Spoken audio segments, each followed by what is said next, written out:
Mag ek vandag vir jou 'n kompliment gee? En vir jou sê baie dankie dat jy vashou aan die Here. Weet jy wat sê Spreuke 3 vers 6? Hy sê ken hom in al jou weë, dan sal hy jou paaie gelyk maak.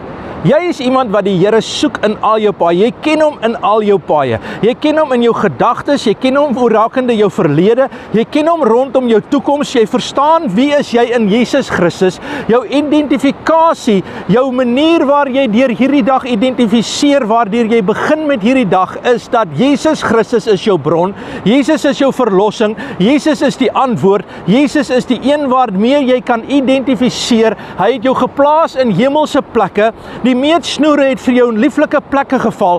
Jy is iemand wat die Here ken in al jou weë. En wanneer jy dit doen, hoef jy nie meer te sukkel in die ou weë nie. Jy hoef nie meer betrokke te wees in die aanvalle van die verlede nie. Jy kan vandag met vrymoedigheid na jou omstandighede sê.